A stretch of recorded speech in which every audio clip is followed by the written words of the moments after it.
Saya akan memulai dengan kita semua berdiri kalau bisa, dan kita akan membaca ayat emas kita pada hari ini, yaitu dari Maleakhi 3 ayat yang ketiga. Demikianlah firman Tuhan. Ia akan duduk seperti orang yang memurnikan dan mentahirkan perak. Dan ia mentahirkan orang Lewi, menyucikan mereka seperti emas dan seperti perak, supaya mereka menjadi orang-orang yang mempersembahkan korban yang benar kepada Tuhan. Demikianlah firman Tuhan. Haleluya. Amin. Kata memurnikan, kalau kita mendengar dimanapun kata memurnikan ini di dalam Alkitab, apalagi kalau kita melihat ayat sebelumnya, di ayat 2 ini dikatakan kata api di situ. Itu selalu dihubungkan dengan api yang berkobar-kobar. Saya ingin membawa kita semua untuk melihat di screen kita ini nanti ada semacam ilustrasi bagaimana sih proses memurnikan logam yang seperti dikatakan di Maleakhi itu, yang mana di situ dikatakan sebab ia, ayat kedua ini, Maleakhi 3, seperti api tukang pemurni logam. Nah, nanti di situ di screen ini mudah-mudahan bisa keluar itu ilustrasinya.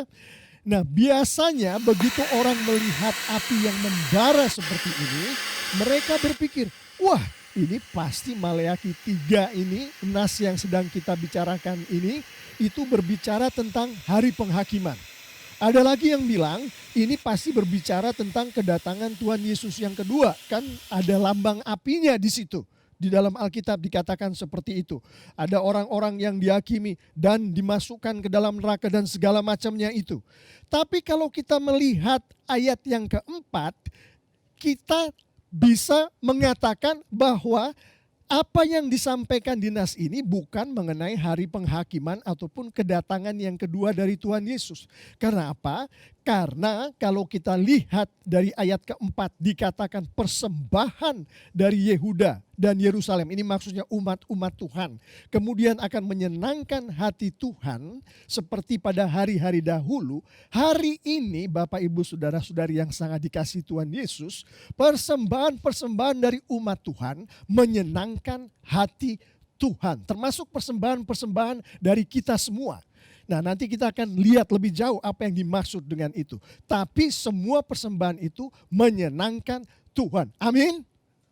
Amin, kita senang sekali karena persembahan kita bisa menyenangkan Tuhan. Dan itu terjadi karena Tuhan kita Yesus Kristus. Yang nanti akan kita lihat sang pemurni itu adalah Yesus Kristus. Nah, mari sekarang kita melihat bagaimana sih asal muasalnya itu sampai kemudian ayat yang barusan kita baca tadi ada di dalam nas yang sedang kita renungkan pada hari ini. Kita tahu bahwa di kitab Maleakhi ini, tapi sebetulnya saya mau mengingatkan kembali kepada kita semua, yaitu yang ada di ayat 1 pasal 1. Ini perhatikan betul-betul. Ucapan ilahi, artinya Bapa di surga sendiri yang berbicara. Maleakhi 1 ayat 1. Firman Tuhan kepada Israel dengan perantaraan Maleakhi.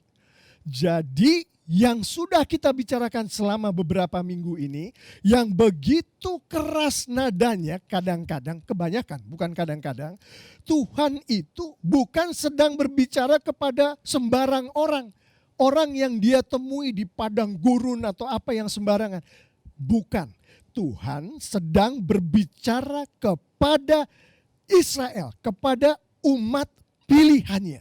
Kalau hari ini umat pilihannya adalah kita semua anak-anak Tuhan yang sudah lahir baru, yang percaya pada Tuhan Yesus. Jadi Bapak Ibu Saudara-saudari yang sangat dikasihi Tuhan Yesus. Kalau nanti kita mendengarkan firman ini ada yang keras bunyinya atau didengarnya tidak enak, itu dia bukan sedang bicara ke orang-orang di luar gereja kita. Tuhan sedang berbicara ke kita semua, termasuk saya dan Anda semua. Nah, mari kita lihat bagaimana asal muasal daripada kemudian ayat yang tadi sebagai ayat emas kita tadi muncul di nas kita. Jadi kita tahu orang-orang Israel pada saat itu mereka sudah dikembalikan dari pembuangan mereka di Babilonia. Jadi mereka ada di luar Israel, berpuluh-puluh tahun berada di luar Israel. Tuhan sayang sama anak-anaknya ini, orang-orang Israel ini. Dibawa kembalilah mereka ke tanah perjanjian, ke Israel itu. Bukan cuma dibawa kembali dari tempat pembuangannya, tapi begitu sampai ke tanah Israel, Tuhan membantu mendirikan bait Allah yang luar biasa itu, sehingga anak-anaknya, umatnya bisa beribadah kepada Tuhan. Luar biasa bukan berkat Tuhan. Udah dibawa pulang dari tempat pembuangan sampai di rumah, didirikan lagi lah bait Allah oleh Tuhan untuk si anak-anaknya itu. Kalau kita jadi anak-anak yang diperlakukan seperti itu oleh orang tua, apa sebagai orang yang normal di dalam tanda kutip akan kita lakukan ke orang tua kita? Kita akan makin sayang bukan ke orang tua kita? Kita akan makin menghormati orang tua kita bukan? Karena mengetahui mereka begitu sayang ke kita. Kata-kata orang tua kita akan kita dengar bukan karena itu. Tapi kita lihat apa yang terjadi pada umat Tuhan. Orang-orang Israel ini. Dia bukannya melakukan hal yang menghormati Tuhan, tapi justru sebaliknya. Mereka beribadah dengan sembarangan, tidak mengikuti aturan-aturan Tuhan. Mereka tidak takut lagi pada Tuhan. Dan bukan hanya itu, pada saat mereka masuk ke gereja, itu persembahan-persembahan yang diberikan, yang kita sudah dengar dari beberapa minggu yang lalu, itu justru persembahan-persembahan yang sama sekali tidak menghormati Tuhan. Bukan hanya itu, masih banyak lagi yang dilakukan oleh anak-anak Tuhan yang membuat Tuhan marah. Nah, saya akan kasih lihat nih contohnya apa yang dilakukan oleh mereka dari Maleakhi 3 ayat yang kelima. Di situ dikatakan anak-anak Tuhan, perhatikan ini tadi dari pasal 1 ayat 1 kita tahu nih Tuhan bicara ke anak-anak Tuhan. Anak-anak Tuhan ini di dalam mereka menghidupi apa yang Tuhan mau mereka hidupi, mereka masih melakukan apa yang dibilang di pasal 5, di ayat 5 adalah bersumpah dusta, melakukan perzinahan. Mereka masih mempraktekkan sihir. Mereka masih menindas orang-orang upahan, janda dan anak piatu. Oh, tunggu dulu Pak Pendeta. Itu kan ditulis di situ kan ini oleh Nabi Maleakhi, bukan ke kita, bukan ke anak-anak Tuhan yang ada di gereja. Kembali saya ingatkan, pasal 1 ayat 1, Tuhan berbicara ke umatnya. Hari ini artinya Tuhan berbicara ke kita semua. Nggak bisa Pak Pendeta, bukan gitu. Kita nggak praktek sihir kok di sini. Di gereja kami nggak ada yang praktek sihir. Kita nggak ada kok di gereja kami yang dibilang di sini di ayat 5, orang-orang berzinah. Tidak ada kok di gereja kita orang-orang yang bersumpah dusta. Tidak ada kok di gereja kita orang-orang yang menindas orang upahan, janda, dan anak piatu. Mari kita lihat. Kita lihat di gereja kita. Ada nggak yang masih berselingkuh? Ada nggak di gereja kita yang masih punya jimat-jimat? Ada nggak di gereja kita yang masih menjalankan hidupnya bukan berdasarkan apa yang Tuhan katakan, tapi yang dikatakan oleh orang-orang lain di luar. Seperti ahli-ahli yang kata mereka, ahli-ahli di dalam kejiwaan. Kita lebih mendengarkan mereka daripada Tuhan. Ada nggak di gereja kita? Nah, saya nggak perlu jawab ini, kita masing-masing bisa menjawab. Tapi ini ditujukan kepada kita semua, anak-anak Tuhan. Nah, sekarang kita masuk. Jadi sudah dari yang pasal 2 ayat terakhir, ayat 17 tadi, sudah dibawa masuk, kembali ke Israel, sudah didirikan bait Allah, tapi begitulah reaksi dari anak-anak Tuhan. Nah, begitu reaksi dari anak-anak Tuhan, Tuhan menegur. Di pasal 2 Tuhan menegur dengan keras. Tapi apa reaksi daripada anak-anak Tuhan ini? Kita lihat Maleakhi 2 yang ayat yang terakhir. Di ayat terakhir itu dikatakan anak-anak Tuhan berkata, dengan cara bagaimanakah kami Tuhan anak-anakmu ini engkau katakan menyusahkan engkau. Bagaimana caranya Tuhan? Terus di situ dilanjutkan lagi, di situ dikatakan oleh Maleakhi, kamu itu menyusahkan Tuhan, caranya adalah dengan antara lain kamu beranggapan bahwa kehidupan yang sulit yang sedang terjadi di tengah-tengah kamu, seperti misalkan kalau ada satu orang berdusta dengan orang lain, yang tadi barusan saya bilang dari ayat 5 itu, akan terjadi banyak kesulitan di komunitas di mana orang di situ sedang berdusta. Kalau ada orang menipu, kalau ada orang berzina, itu bukan cuma yang berzina saja yang terpengaruh. Seluruh komunitas akan terpengaruh. Akibatnya komunitas itu bisa kacau balau. Nah, ini dengar nih di ayat 17. Orang-orangnya Tuhan justru menyalahkan ke Tuhan akan semua yang terjadi di dalam kehidupan komunitas anak-anak Tuhan itu, di mana mereka itu berada. Dia bilang, engkau sih Tuhan, orang-orang yang jahat sekalipun engkau anggap baik sih Tuhan. Makanya kita kacau balau sebagai komunitas anak-anakmu. Pertanyaannya Tuhan, lah ini umat Tuhan bertanya kepada Tuhan, di mana kamu Tuhan yang katanya adil itu? Di mana kamu Tuhan yang katanya akan menghukum orang-orang yang ngacau itu? Karena kenyataannya engkau menganggap orang-orang itu orang-orang yang baik Tuhan. Ini di ayat 17 nih, saya parafrasekan seperti itu. Buktinya mereka semua masih ada di situ. Bikin kekacauan-kekacauan, melakukan kejahatan-kejahatan. Nah, atas prasangka tadi, atas tuduhan dari umatnya tadi, masuklah kita ke Maleakhi 3 ayat 1. Di situ Tuhan katakan, kamu katakan itu ya. Oke, sekarang aku katakan kepadamu, aku akan datang sendiri. Tuhan yang berbicara begitu. Aku akan datang sendiri untuk menjawab tuduhan-tuduhan kamu tadi. Apa yang kamu anggap seperti yang kamu barusan bilang di Maleakhi 2 ayat 17 tadi. Aku akan datang sendiri. Nah, tapi di ayat yang pertama di Maleakhi 3, Tuhan berkata, tapi sebelum aku datang, aku akan utus, satu utusanku akan aku utus dulu. Tujuannya adalah untuk mempersiapkan jalan di hadapanku, sehingga pada waktu aku datang, ini Tuhan yang bicara, pada waktu aku datang, semuanya sudah siap. Nah, kalau kita lihat lebih mendalam di ayat 1 ini, yang dinamakan utusan Tuhan itu, jadi ada 2 kata utusan ini yang dipakai di dalam bahasa aslinya.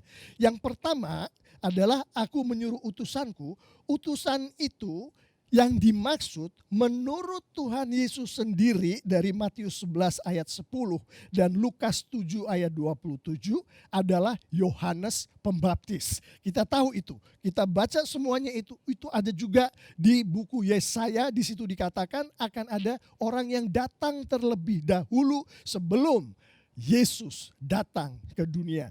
Maksudnya Yesus datang ke dunia dan menyampaikan semua yang Tuhan mau Yesus sampaikan. Nah, terus yang bagian kedua ada utusan kedua. Kata utusan yang kedua itu di bahasa aslinya. Di sini dipakai Tuhan yang kamu cari itu. Di sini kata yang dipakai untuk itu adalah malaikat perjanjian. Nah, itu yang dimaksud sama, yaitu utusan yang kedua adalah menurut Tuhan Yesus sendiri di Matius 11 ayat 19 dan Lukas 7 ayat 34 adalah Yesus Kristus itu. Jadi Tuhan bilang di sini, aku akan datang. Sebelum aku datang, aku akan utus Yohanes Pembaptis untuk datang terlebih dahulu mempersiapkan kedatanganku. Nah, apa tujuan Tuhan datang? Nah, di situ tadilah yang kita lihat di ayat kedua. Dia akan memurnikan, kalau di dalam terjemahan baru dikatakan yang akan dimurnikan yang kita baca sebagai ayat emas tadi adalah orang-orang Lewi. Tapi di bahasa Indonesia masa kini, Alkitab untuk ayat yang sama dikatakan imam-imam Tuhan. Para imam. Jadi orang-orang Lewi di sini adalah para imam. Nah, jadi dia akan datang untuk memurnikan orang-orangnya. Jadi termasuk para imamnya, termasuk umatnya. Itulah kenapa Yesus akan datang. Nah, sekarang kita lihat bagaimana dia akan memurnikan orang-orangnya tadi. Ia seperti api, tukang pemurni logam yang tadi kita lihat ilustrasinya. Jadi dia akan mempergunakan api api di dalam tanda kutip, biasanya kata api ini di dalam Alkitab dihubungkan dalam konteks yang seperti sedang kita bicarakan ini dengan Roh Kudus. Jadi dia akan datang Roh Kudus dalam bentuk Roh Kudus untuk memurnikan, api Roh Kudus itu memurnikan umatnya, memurnikan orang-orangnya. Dan dia akan bekerja seperti seorang tukang logam memurnikan emas. Nah, kita tahu di dalam nas kita dan konteksnya bagaimana Tuhan melakukan pemurnian ini kepada orang-orangnya yang di dalam hal ini adalah seperti yang dikatakan di buku Maleaki itu tadi. Orang-orangnya tadi yang berzinah tadi. Orang-orangnya tadi yang tidak menghormati Tuhan dan firman Tuhan tadi. Orang-orangnya tadi yang memberikan persembahan-persembahan yang Tuhan tidak suka tadi. Nah, cara memurnikannya kalau kita sarikan dari konteks dari buku Maleaki ini ada dua macam Bapak Ibu Saudara-saudari yang sangat dikasihi Tuhan Yesus. Pertama adalah yang seperti dikatakan oleh Tuhan di Maleaki pasal 2 ayat 2 dan ketiga. Di situ Tuhan mengatakan dia akan mengutuk orang-orangnya. Dia akan menghukum orang-orangnya. Bahkan di situ dikatakan orang-orangnya, para imamnya, mukanya akan dilempar oleh kotoran binatang, dengan kotoran binatang. Bahkan akan diseret ke dalam kubangan kotoran binatang. Itu cara pertama untuk memurnikan di dalam konteks ini. Oke, nah di dalam konteks ini juga ada cara yang kedua yang dipakai Tuhan untuk memurnikan umatnya, orang-orangnya. Ini adalah cara seperti yang disampaikan di Maleaki 2 ayat 5, ayat 6, ayat 7, ayat 8. Intinya adalah cara kedua ini Tuhan melalui Roh Kudusnya memurnikan orang-orangnya memakai firman Tuhan. Kita akan melihat lagi lebih dalam. Apa maksudnya ini dengan memakai firman Tuhan?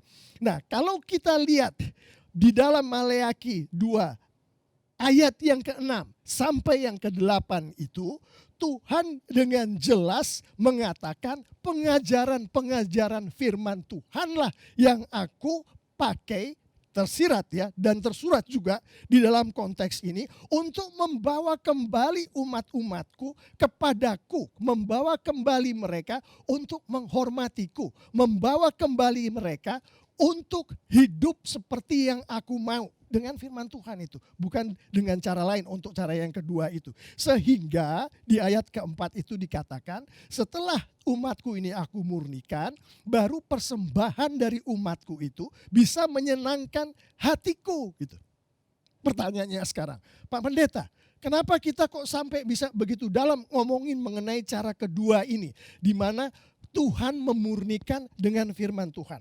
Karena Tuhan Yesus sendiri, ingat nih, bukan siapa ya, bukan si nabi ini atau penulis ini atau si rasul ini, tapi Tuhan Yesus sendiri di Yohanes 15 ayat 3, ini di dalam konteks Tuhan sedang berbicara mengenai pokok anggur. Di ayat yang ketiga, ya, jadi kita tahu kan pokok anggur ini yang Tuhan Yesus bicarakan. Tuhan Yesus adalah pokok anggurnya, terus kita semua adalah ranting-rantingnya. Nah, ada 3 macam ranting yang dibicarakan di dalam pokok anggur ini. Saya mau konsentrasi ke ranting yang pertama. Ranting pertama itu adalah ranting-ranting yang berbuah. Tapi Tuhan Yesus katakan ranting yang berbuah ini pun akan aku bersihkan supaya buahnya jadi lebih banyak. Yang lainnya juga akan dibersihkan juga.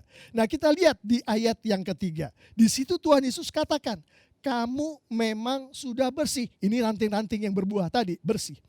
Karena firman yang telah kukatakan kepadamu.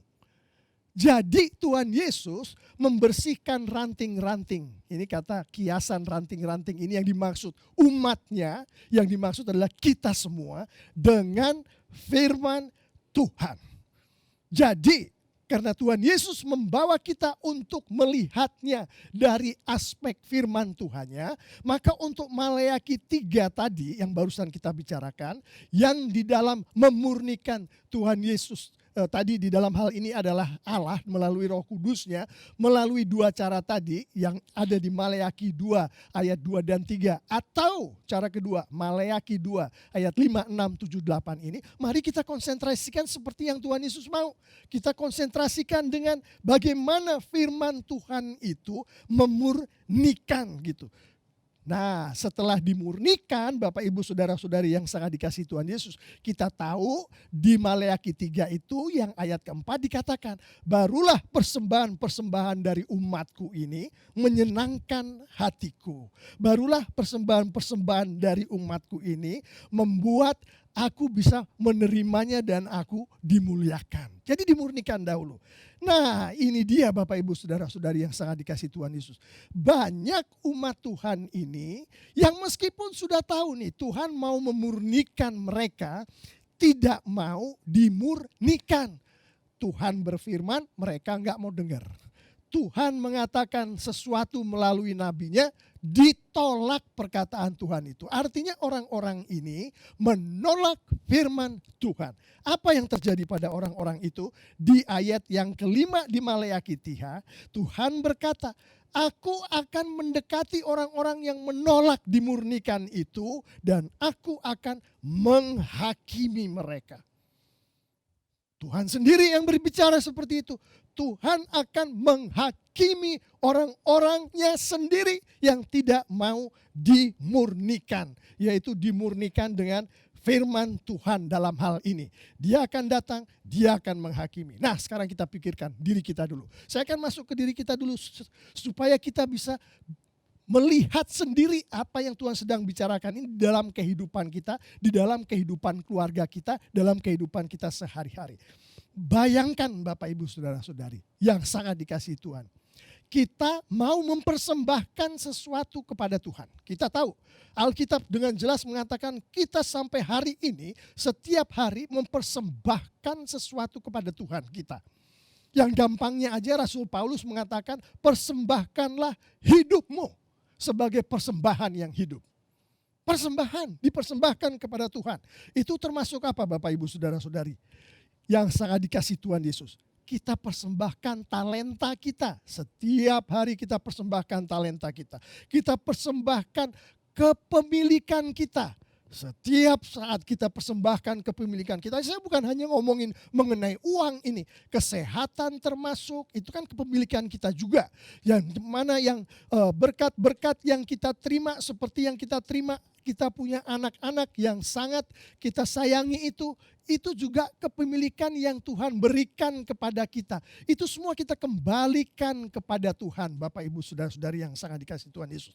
Tapi Tuhan katakan di sini, kalau kamu tidak dimurnikan terlebih dahulu dengan firman-Ku, saya ambil yang bagian kedua ya, bukan yang dihukum tapi yang melalui firman, maka aku tidak akan menerima persembahan-persembahan itu. Jadi pada saat kamu hari Minggu datang ke gereja untuk mendengarkan firman-Ku, pada saat kamu hari Minggu melayani di sekolah minggu maupun kamu melayani dimanapun kamu melayani di gereja, tapi kamu belum dimurnikan dengan firman-Ku, maka pelayanan-pelayananmu itu aku gak bisa terima. Apa yang kamu persembahkan di gereja, uangmu atau waktumu, aku gak bisa terima itu. Karena kamu belum dimurnikan. Kamu masih berzina, kamu masih melakukan hal-hal yang tidak sesuai dengan firman-Ku. Itu yang Tuhan bilang. Dan Bapak Ibu Saudara-saudari yang sangat dikasihi Tuhan Yesus, ini bukan hanya di zaman Maleakhi loh. Ini terjadi di hari-hari sekarang ini. Kalau kita mau secara jujur melihat gereja kita, melihat keluarga kita, melihat diri kita sendiri. Makanya itu Tuhan katakan, kamu harus dimurnikan. Nah, sekarang saya akan masuk. Biasanya masuk ke ayat yang ke-7. Ini ada hubungannya dengan hal yang paling banyak dipikirkan orang pada saat kita berbicara mengenai Maleakhi, yaitu persembahan persepuluhan dan persembahan khusus. Apa yang Tuhan katakan mengenai itu? Tuhan katakan di ayat 7 saya akan mulai. Hai kamu, umatku, kamu sudah menyimpang dari firman-Ku. Itu yang Tuhan katakan. Dan untuk itu kamu harus bersedia untuk dimurnikan. Kalau enggak, maka semua persembahanmu seperti yang tadi kita bilang, yang barusan kita bicarakan, aku tidak bisa menerima itu. Tuhan katakan itu. Nah, kita tahu bahwa untuk mempersembahkan persembahan persepuluhan dan persembahan khusus ini, ada aturan-aturannya sesuai dengan firman Tuhan.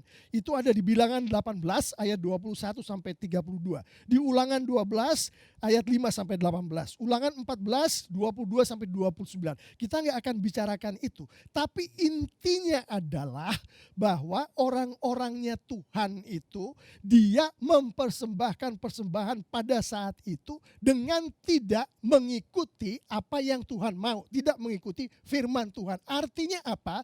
Mereka datang dalam keadaan hati mereka tidak atau belum dimurnikan. Nah, itu intinya adalah di situ. Jadi yang Tuhan mau, kamu membawa persembahan apapun di dalam kehidupan kamu, apapun. Maka sebelum Tuhan bisa menerima, kamu harus dimurnikan dulu. Dimurnikan dulu. Tanpa itu tidak ada artinya semua persembahan itu gitu. Nah, sekarang bagaimana memurnikannya? Tuhan katakan sendiri bahwa untuk memurnikan itu, kita lihat sebelumnya tadi dan kita lihat juga di Yohanes 15 ayat 3 tadi, dengan firman Tuhan. Nah, bagaimana itu di dalam penerapannya di dalam kehidupan kita? Mari kita lihat. Bapak, Ibu, Saudara-saudari yang sangat disayangi oleh Tuhan Yesus. Kalau kita tidak bisa merasakan diri kita berada di dalam nas yang sedang kita renungkan hari ini, maka kita akan kesulitan melakukan penerapan ini. Untuk itu makanya saya ingin membawa kita semua sekarang untuk masuk ke dalam itu. Kita bisa merasakan bahwa kita ada di dalam itu dan Tuhan sedang berbicara kepada kita. Kita tahu terutama yang diajak bicara oleh Tuhan ini adalah yang menurut perjanjian baru, terjemahan baru, orang-orang Lewi. Menurut bahasa Indonesia masa kini, imam-imamnya. Nah, 2 minggu yang lalu kita sudah bicara panjang lebar mengenai ini. Dari Ibrani 5 ayat 1, Ibrani 7 ayat 21 dan 24, yang kemudian dinyatakan di 1 Petrus 2 ayat yang ke-9, yang dimaksud orang-orang Lewi atau imam-imam ini termasuk kita semua Bapak Ibu Saudara-saudari yang sangat dikasihi Tuhan Yesus. Termasuk orang-orang yang Tuhan mau pakai untuk menghubungkan anak-anak Tuhan itu dengan Bapanya di surga. Kita semua termasuk, ayah termasuk, ibu termasuk. Jadi terhadap anak-anak mereka, si ayah dan ibu ini menghubungkan anak-anak ini ke Tuhan. Itu termasuk di dalamnya. Tuhan sedang berbicara ke si ayah dan ibu itu melalui nas kita hari ini. Bukan hanya ayah ibu, pendeta termasuk. Pemimpin care group termasuk. Pemimpin di perusahaan yang adalah anak Tuhan termasuk di dalamnya. Seorang kakak yang membimbing adiknya, kakaknya ini anak Tuhan termasuk di dalamnya. Seorang mentor rohani terhadap menti-mentinya termasuk di dalamnya. Dengan kata lain, kita semua termasuk di dalamnya Bapak Ibu Saudara-saudari yang sangat dikasihi Tuhan Yesus. Dan di ayat yang ketiga tadi dia bilang memurnikan para imam. Kenapa dia bilang seperti itu? Para imam ini maksudnya semua orang ya. Semua orang termasuk kita pada hari ini. Karena yang dibilang oleh Tuhan di Roma 3 ayat 23. Di situ dikatakan semua orang berdosa.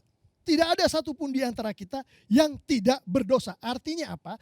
Kita semua harus dimurnikan terlebih dahulu. Kalau kita tidak dimurnikan, kita datang gereja mau melayani Tuhan, artinya memberikan persembahan ya, talenta kita berikan.